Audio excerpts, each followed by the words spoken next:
As and answered po, Your Honor. The presiding officer would like to remind the witness to kindly avoid making a ruling for and behalf of the presiding officer. But you're at liberty to disclose who searched for that Las Calles document. Ito nga po, yung pong dokumento, we got hold of it. Sabi nga po natin, meron po kami mga tinatawag na amin pong mga informants at mga source. It was provided to us. Nung ibinigay po sa amin to, hindi naman po ibig sabihin ay amin kaagad itong paniniwalaan. At tama po kayo.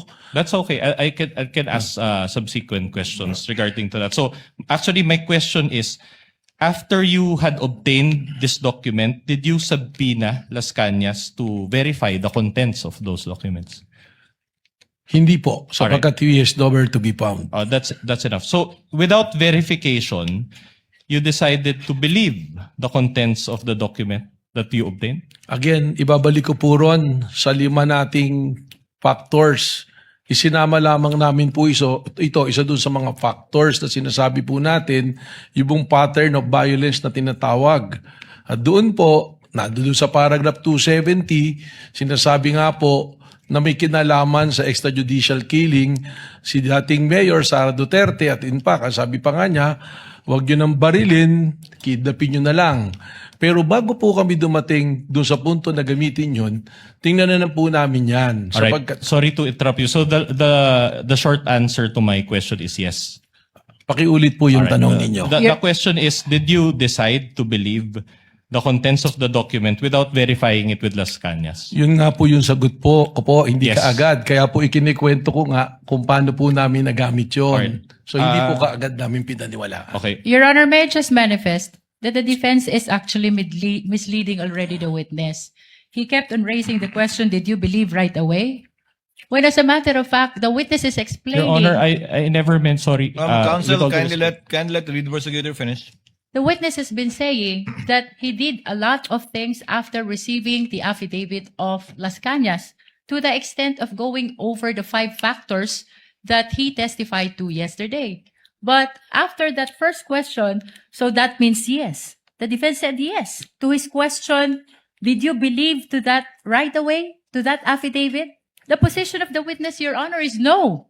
Short Because- rejoinder, Your Honor. Actually, asked and answered by the witness. That is his response, counsel for respondent, to your question. Yeah. Move on, counsel. Yes, Your Honor. We are satisfied with that answer. But another follow-up question. So without verifying it, sorry.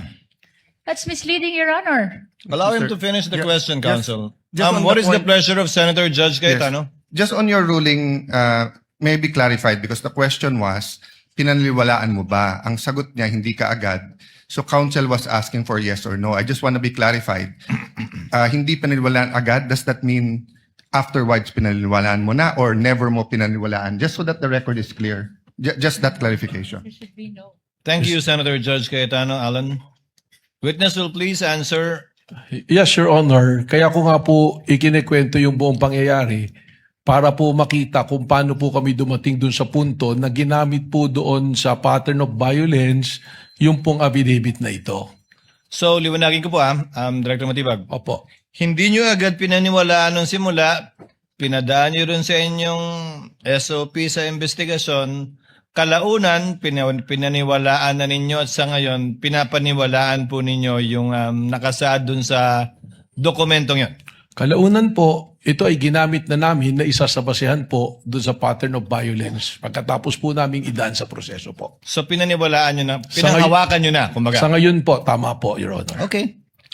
And pinapaniwalaan yun without issuing a subpoena to Las Cañas and clarifying the matter with him. Asked and answered, Your Honor. It's a different question, Your Honor. We're already at this point. Witness may answer. Pakiulit po. So, you mentioned na pinapaniwalaan nyo na siya ngayon as clarified by the chair. So, are you saying that pinapaliwanaan nyo na ngayon without issuing a subpoena to Las Cañas and verifying it with him?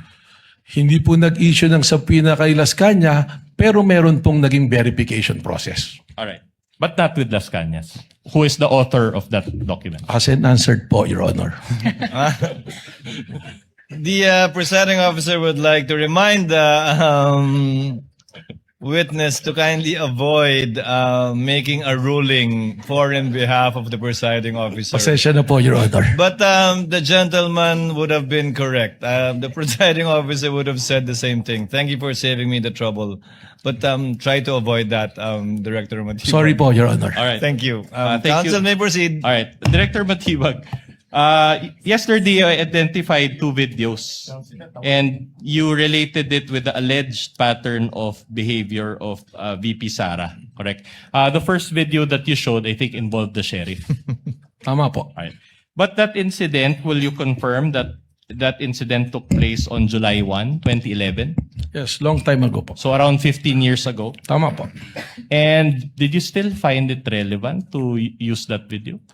Under po dun sa 5 factors namin, ang tinitingnan po natin sa pattern of violence is the historical behavior. All right.